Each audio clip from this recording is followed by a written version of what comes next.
Bienvenue à tous et à tous pour une nouvelle vidéo. Ah ouais, ça fait zizir.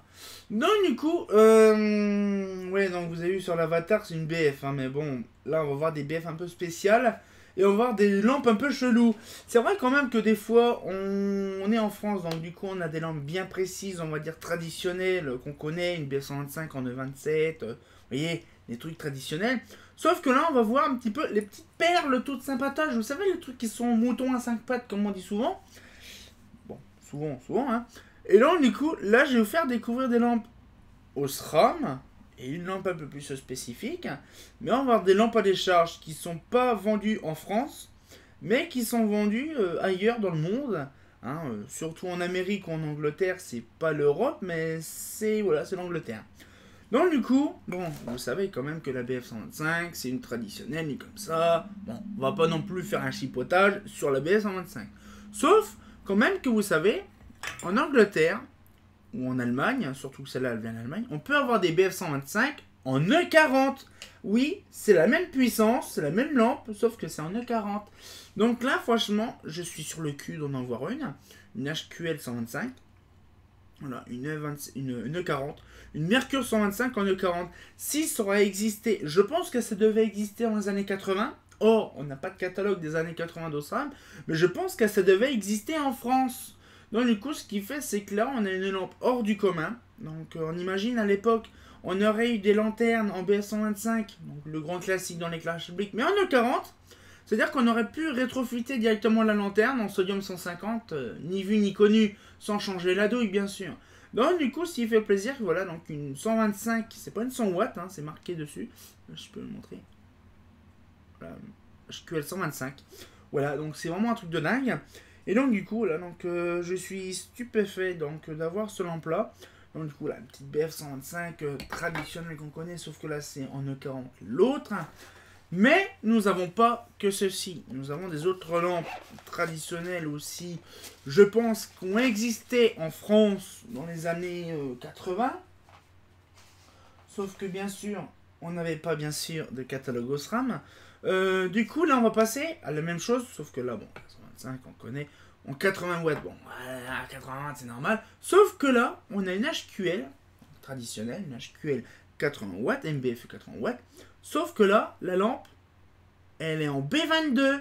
Oh, what the fuck, une B22, oui. Donc ça a 3 pins, vous voyez, c'est pas avec un B22 standard, sinon sur la lampe, on l'aurait pété.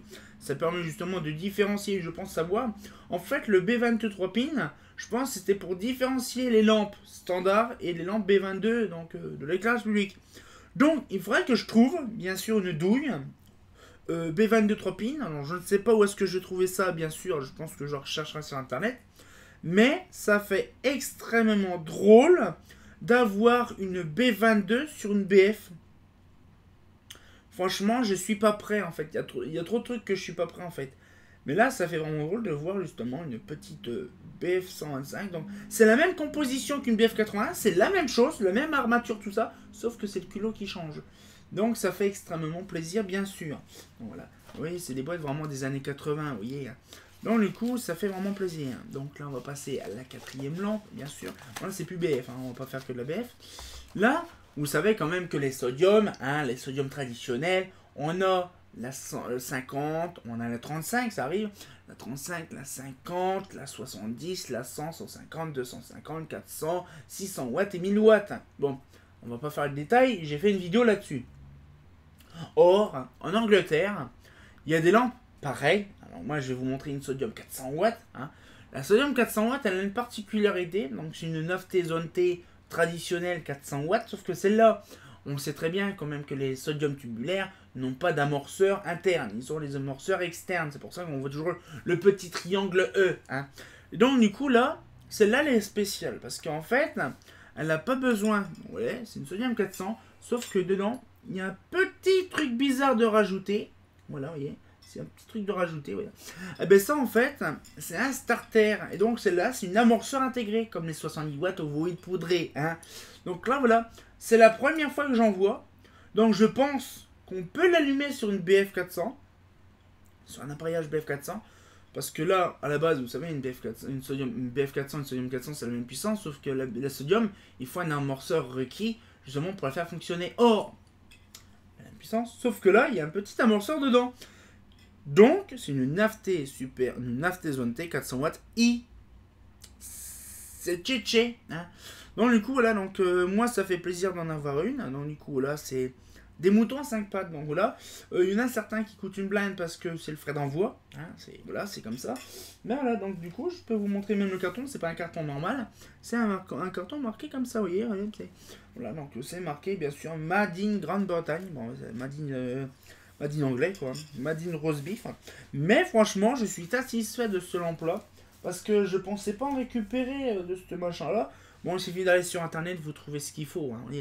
Et on va passer à la dernière. Ça, c'est ma pépite que j'ai eue aujourd'hui. Hein. Là, franchement, je suis sur le cul. On est quand même déjà le 28 mai. Donc, voilà, du coup, ça fait plaisir. Fin du mois. Une petite lampe de qualité, bien sûr. Et donc, là, je vais vous montrer. Je vous la montre pas. Voilà, donc là, je vais vous montrer une sodium. Bon, 35 watts, bon, c'est pas commun. Mais une sodium de chez General Electric, un peu spéciale. Pourquoi? Parce qu'elle est réflecteur. Une sodium en réflecteur?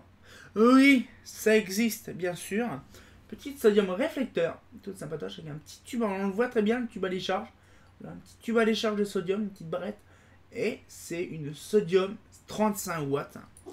Donc je ne pensais pas. Donc bien sûr, le culot est en 9,26. Alors là, par contre, je vais regarder par rapport à ça. Ah, c'est vraiment culot 27, quoi.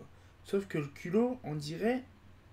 je sais pas, on dirait vraiment le 27. Hein.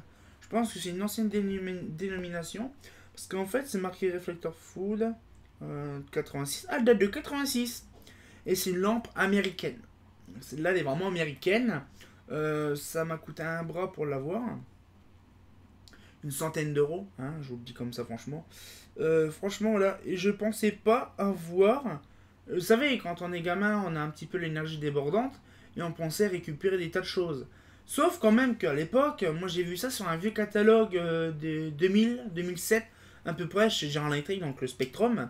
Et en fait, j'ai remarqué sur le catalogue, on pouvait avoir des sodium réflecteurs. Je pensais pas un jour en avoir une dans mes mains. Voilà, donc une réflecteur. Donc bien sûr, ça fait vraiment penser à une réflecteur basique, hein, traditionnelle, qu'on connaît. Hein, c'est les Mazda Sol et compagnie. Bon, bien sûr Mazda. Hein, et voilà, donc du coup, ce qu'il fait, c'est vraiment un réflecteur vraiment chelou. Hein, voilà, une sodium en réflecteur. Franchement, je sais pas si vous avez pensé un jour de dire oh, une sodium réflecteur, ça existe. Oui, ça existe, mais qu'en Amérique en fait. Si, ça existait aussi, fut un temps, je sais même pas si ça existe encore, les sodium réflecteurs en France. Mais j'aurais bien voulu voir ça, l'état du réflecteur, du sodium réflecteur, bien sûr, en France. Donc du coup là, bien sûr, avec le petit téton tout sympatoche, comme General Electric font, comme d'habitude, bien entendu. Hein.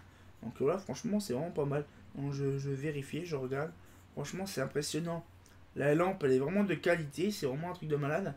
Et donc du coup, là, donc, ce qu'il fait, c'est que là, donc, je vous fais vraiment plaisir à découvrir. Donc je pense qu'en fait, c'est le verre qui est satiné. Ah non, c'est un revêtement. C'est un revêtement qui est satiné dessus. Vous savez, c'est pas le verre, c'est vraiment une petite après, dessus une petite couche de vernis ou je sais pas quoi, qui fait que la lampe, elle est vraiment satinée. Mais j'apprécie beaucoup. Donc du coup, là, un petit peu les petites lampes donc, du jour.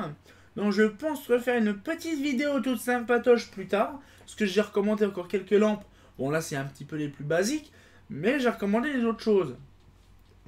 Et je pensais pas non plus récupérer des lampes un peu spéciales. Et donc du coup là en fait en ce moment je sais pas, j'ai une petite envie de racheter des lampes. Comme il y a une paire d'années en arrière. Il y a à peu près, bon avant que je fasse mes premières vidéos, je pense que c'était plutôt en 2012 à peu près. Bon, je faisais quand même les vidéos sur mes lanternes, sur mes vidéos de présentation de lanternes dans mon atelier, tout ça. Mais j'avais également plutôt 2010, 2009, 2010, ouais, ça date de vieux. Et je faisais justement des vidéos, on va dire, par rapport à les lampes, on va dire. Donc ça date bien avant 2012. Et je faisais beaucoup de découvertes. Donc j'avais fait la lampe économique, pas très économique. J'avais fait l'HQI 400 clair, vraiment les lampes que j'avais, la sodium Nafté 1000 watts. J'avais aussi... Oui, bah, par contre, non, je ne me rappelle plus si je l'ai encore.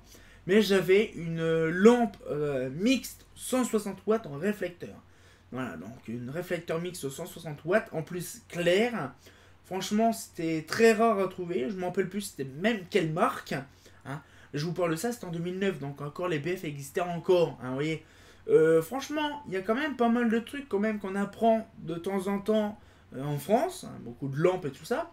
Sauf que, bon, vous avez vu, là, dernier coup, je me suis un peu excusé par rapport à la BF. Bon, il fallait vraiment mettre les choses en place. Parce que dans le direct du dernier coup, j'en ai vraiment des 3 ans de ma chaîne. J'en avais parlé vite fait, j'ai dit qu'il y avait des lampes qui étaient interdits, illégales. Bon, je vous en parle pas, j'ai fait une vidéo récemment. Mais ce qu'il faut dire, c'est que voilà, il y a des lampes réellement qui ont existé dans les années 80. On va dire tout le temps, il y a des lampes vraiment qu'on ne sait pas ce que c'est. Hein. Mais quand on voit une BF 125 en E40, ça fait vraiment drôle. Parce que en fait, c'est pas commun en fait, hein, on va dire. Comme la sodium réflexe, bah, toutes les lampes que je vous ai montrées tout à l'heure, c'est pas commun, on voit pas ça dans les 4 coins du monde. Donc du coup là, il y a mon Damien qui m'appelle. Bon c'est pas grave, je vais répondre après. Donc du coup voilà, j'espère que la petite vidéo vous a plu. Moi de mon côté ça me fait plaisir aussi parce que voilà, je vous ai fait partager beaucoup de choses. Donc du coup là, on sortit un courant. Oui mon Damien, voilà mon Damien. Je sais, je vais t'appeler. Donc on sortit un courant pour une nouvelle vidéo. Bah... C'est pas faux, hein, la BF 125 en E40, hein, c'est pas faux.